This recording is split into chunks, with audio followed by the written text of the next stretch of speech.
पेट फूल रहे हैं,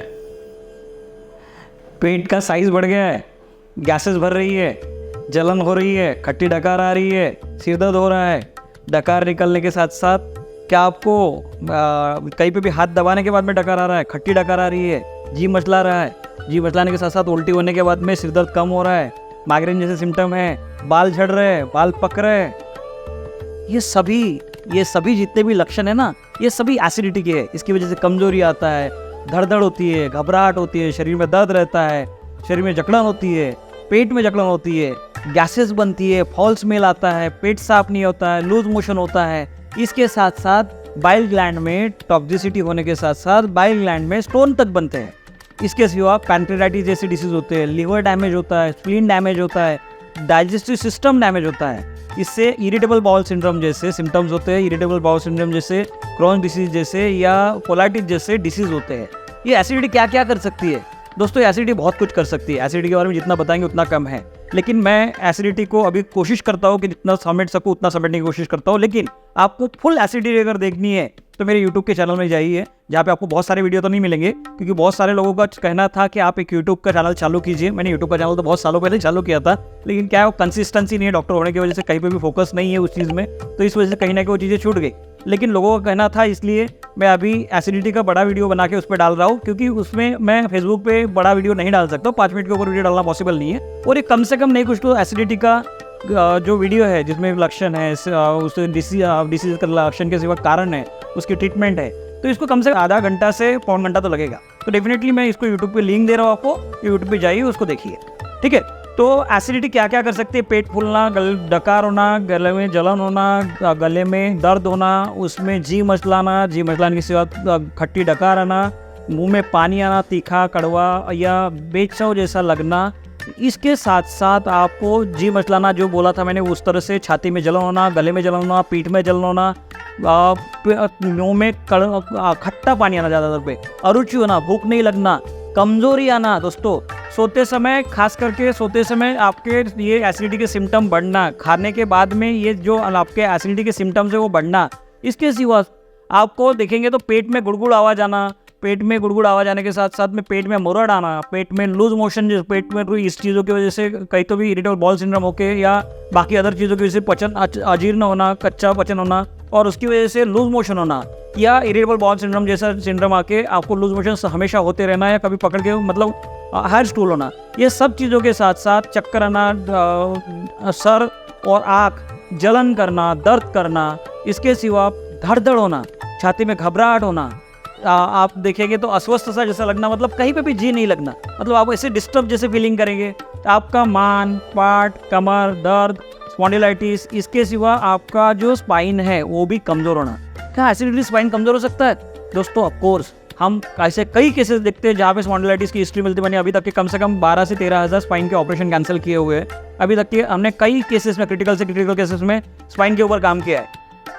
लेकिन बहुत बार हम जब हिस्ट्री में जाते हैं तो हमें पता चलता है कि उसको तो बहुत लंबे समय से 5 साल से 10 साल से एसिडिटी चलते आ रही है, और जो एसिडिटी के ऊपर काम नहीं हुआ उसने क्या किया, रेबेकाइन लिया, रैंटैक लिया, झिनटैक लिया। ये पहले ये सब चीज़ें चलती थी। अभी रेबेप्राजोल या सोमप्राजोल, पैंडी, ऐसी चीज़ें लेके या हैप्पीराइज लेके उसने अपना टाइम आगे धकाते गया। लेकिन उसकी वजह से क्या स्पाइन कमजोर हो सकता है? तो हमने ऐसे कई केसेस देखे जिसमें स्पाइन इस चीज़ों की वजह से कमजोर होता है। शरीर की झीज होना, मतलब शरीर कमजोर होते जाना, घुटनों की झीज होना, क्योंकि एसिडिटी अकेली वही चीज़ नहीं करती, डाइजेशन में भी बहुत बड़ा रोल रहता है एंजाइम्स का।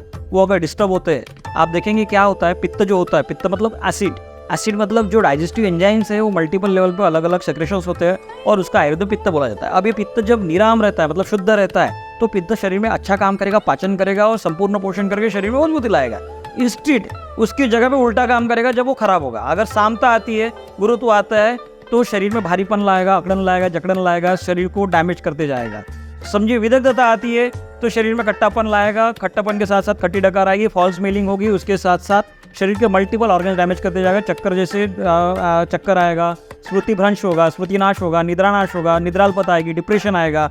इवन तो इसके साथ साथ अल्जाइमर जैसे डिसीज का प्रोन हो गया, आपके बाल जल्दी पकेंगे, बाल झड़ेंगे। ये सब चीज़ें विदग्धता की वजह से हो सकती है। इवन दो आंखें खराब होने के चांसेस भी इसकी वजह से रहते हैं, चश्मे का नंबर भी बढ़ता है। इसके सिवा अगर उष्णता आती है, समझे उसका ही पित्त का उष्ण गुण या सरगुण बढ़ गया है, तो उसकी वजह से पेट में जलन होना, एसिड भरे जैसा पेट में लगना, पूरे शरीर में दहा होना, पूरे शरीर में जलन होना, आपको ऐसा लगेगा कि पेरिफेरल न्यूरोपैथी तक आ गए आप एसिड की वजह से। तो बहुत बार ये पित्त का सरगुण बढ़ने की वजह से ये चीज़ें होती है। और ये पित्त भ्राजक पित्त के लेवल पर जब ये सरगुण बढ़ता है या पित्त का उष्ण गुण बढ़ता है, तो आपको पेरिफेरल न्यूरोपैथी जैसे भी कई बार सिम्टम आते हैं, जो कि आपने अगर उस पर काम किया गया तो ये रिवर्स हो सकते हैं। इसके सिवा आप एसिडिटी जब होती है तो आप देखेंगे शरीर का तो पोषण ना होने की वजह से शरीर जल्दी डैमेज होता है, एजिंग फास्ट होता है, सुरकुती मतलब जो झुर्रियाँ रहती है वो शरीर में झुर्रियाँ गिरती है, स्किन के डिसीजेस होते हैं। स्किन के डिसीजेस होने की वजह से मतलब आप स्किन सिर्फ अकेला डिसीज नहीं होगा, मतलब आपको शीत पित्त आपने देखा होगा, अर्टिकेरिया जिसे बोलते हैं, रेड रेड चकत्ते गिरते हैं, खुजली होती है, ये सब चीज़ें तो कॉमन है। इसके सिवा सोरेसिस जैसा डिसीज, एक्जिमा जैसा डिसीज, स्किन का भी बड़े से बड़ा डिसीज, क्योंकि ब्लड इम्प्योरिटीज पित्त के रंजन पित्त की वजह से ही रक्त बनता है, और रक्त की शुद्धि रंजन पित्त जब डिस्टर्ब होता है, पित्त जब डिस्टर्ब होता है तो रक्त अशुद्धि भी होती है, और जब जब रक्त अशुद्धि होती है तो वो स्किन डिसीज में डाइवर्ट होती है। इसलिए जरूरी है कि पित्त को शुद्ध करना जरूरी है, तभी जाके पित्त जब शुद्ध होगा, एसिड जब रिवर्स होगा तभी रक्त शुद्धि होगी और स्किन डिसीज जड़ से जाएंगे। नहीं तो आप कितना भी ट्रीटमेंट कीजिए स्किन डिसीज का कभी भी जड़ से नहीं जाएगा, टेम्पररी रिलीफ मिलेगा। इसके सिवा आप देखेंगे तो हार्ट अटैक जैसे आपको सिम्टम्स लगते हैं, कई बार ऐसा होता है चेस्ट में जलन होती है, चेस्ट में दर्द होता है, ऐसा लगता है लेफ्ट हाथ में दर्द जा रहा है, यहाँ तक गले तक दर्द जा रहा है। तो बहुत बार हम उसको बाइफरकेट नहीं कर पाते कि पित्त की वजह से सही में पित्त ही है या सही में हार्ट अटैक है। तो ये बहुत बड़ा द्विधा मनस्थिति होता है जहाँ पे आदमी घबरा जाता है और बहुत बार नुकसान भी करके बैठता है। तो ये बहुत ज़रूरी होता है एसिड लेवल को नॉर्मल करना, एसिड को शुद्ध करना। इसके मैं आपको तरीके ज़रूर बताऊंगा, पूरी यही वीडियो में तरीके बताऊंगा। इसके सिवा आप देखेंगे तो गठियावात आपने देखा होगा, जोड़ों में दर्द होना, ये गठियावात वात रक्त बोलते हैं। ये वात रक्त मतलब वात अपनी जगह पे दूषित होना और रक्त अपनी जगह पे दूषित होना, और जब दोनों अशुद्ध चीज़ें एक साथ मिलती है तो उसकी वजह से गठियावात, जो स्मॉल जॉइंट्स होते हैं आपको क्रिस्टल डिपोजिशन होना और स्मॉल जॉइंट का डैमेज करना, और वो जॉइंट डैमेज होकर आपका गठियावात होकर आपके धीरे धीरे हाथों में क्लॉडिकेशन आना, जॉइंट में स्वेलिंग रहना, छोटे जॉइंट में स्वेलिंग रहना, बड़े जॉइंट में स्वेलिंग रहना, ये सब चीज़ें होती है। हमारे यहाँ पे देखा जाता है कि ज़्यादातर में गठियावात के पेशेंट इसी वजह से देखे जाते हैं, और खास करके लंबे समय से उनको 5 साल 10 साल से एसिडिटी चल रही होती है, 4 साल से एसिडिटी चल रही होती है, जो कि आगे चल के गठियावात में रिवर्ट होती है। इसके सिवा वात रोग भी बढ़ना एसोसिएटेड क्या होता है कि पित्त जब लॉन्ग टर्म से रहता है तो इंडाइजेशन होने की वजह से या बाकी चीज़ें खराब होने की वजह से वात व्याधि जैसे कि मल्टीपल आर्थराइटिस होने के चांसेस रहते हैं। सोराइटिक आर्थराइटिस भी इससे लैंड होता है, अगर आपको सोराइसिस और उसके साथ में भी पित्त शुद्धि नहीं होती है तो सोराइटिक आर्थराइटिस में हम लैंड होने के चांसेस होते हैं। इसके सिवा आप देखेंगे त्वचा कमज़ोर होती जाती है, झुर्रियाँ गिरती जाती है और पसीना बहुत आता है और पसीना दुर्गंध युक्त आता है। तो ये बहुत सारे मल्टीपल चीज़ें हैं जो एसिडिटी की वजह से होती है। आप देखेंगे तो फंगल इन्फेक्शन भी बहुत बार आप देखेंगे फंगल इन्फेक्शन रहता है, और फंगल इन्फेक्शन के लिए मल्टीपल हम ट्रीटमेंट लेते हैं, एंटीफंगल लेते हैं, एंटीफंगल क्रीम लगाते हैं, ट्यूब लगाते हैं, बावजूद उसके वो टेम्पररी ठीक होता है और फिर से वो रिवर्स होता है। तो रीज़न उसके पीछे वही है कि जब तक उसके जड़ पे काम नहीं होगा, पित्त जब तक शुद्ध नहीं होगा तब तक के कभी भी ये चीज़ें जड़ से नहीं जाएगी।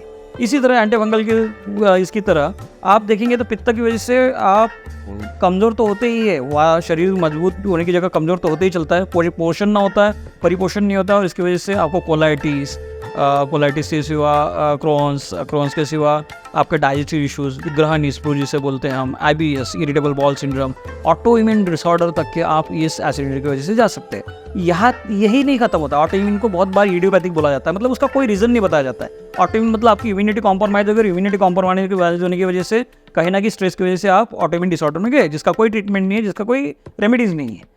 तो क्या वो ऑटोइम्यून डिसऑर्डर भी इसका मतलब जड़ है, एसिडिटी उसका जड़ है? 100% एसिडिटी उसका जड़ है। एसिडिटी आपको लॉन्ग समय से रहती है, लंबे समय से आपका खान पान पे ध्यान नहीं, उसके बावजूद आप स्ट्रेस फैक्टर में जीते हो, सेडेंटरी लाइफस्टाइल है, तो ऑटोइम्यून डिसऑर्डर में आप ज़्यादातर लैंड होते हो, और आजकल यही केसेस दिखाई दिए जाते हैं। इसके सिवा ऑटोइम्यून डिसऑर्डर के सिवा आपकी इम्यूनिटी भी कॉम्प्रोमाइज़ होती है। जब आपको लंबे समय से एसिडिटी रहती है तो वो लंबे समय से एसिडिटी आपकी धीरे धीरे इम्यूनिटी कॉम्प्रोमाइज़ करती जाती है, इम्यून सिस्टम कॉम्प्रोमाइज़ करती जाती है, और जब इम्यून सिस्टम कॉम्प्रोमाइज़ होता है तब जगह मिलती है हमारे जैसे शरीर में कैंसरस सेल डेवलप होने के लिए, और कैंसर जैसे बीमारियों को भी एसिडिटी जन्म देती है, जहाँ पे हम कभी भी सोच नहीं पाते, क्योंकि हमें लगता है कि एसिडिटी बहुत छोटी चीज़ है। आप दोस्तों देखोगे ना तो एसिडिटी ऐसी चीज़ है, और एसिडिटी और डाइजेस्टिव सिस्टम को आपने ठीक किया जाए, आयुर्वेद में बोला जाता है कि पेट ही जड़ है। पेट को अगर ठीक किया जाए ना तो आपको कोई डिसीज नहीं होगा। जो आघात मतलब बाहर से लगने वाले डिसीज छोड़ के अदरवाइज जो डिसीजेस आपको इंटरनल शरीर में हो रहे हैं वो मेजरली पेट के खराब होने की वजह से, मतलब खराब नहीं बोल सकते हम, इनडाइजेशन या एसिड फैक्टर या कफ प्राकृत ना होने की वजह से। देखिए पाचक पित्त, क्लेद कफ और जो समान वायु है, इसका प्राकृतता होना पेट के लेवल पे बहुत ज़रूरी है। और ये जब अच्छे होते हैं तो ही हमारा परिपोषण पूर्ण होता है और हम परफेक्ट होते हैं। मैं अभी आपको इसके बाद में इसके कॉजेज़ क्या होते हैं वो कॉजेज़ भी बताता हूँ और इसकी ट्रीटमेंट क्या होती है वो भी बताता हूँ। धन्यवाद।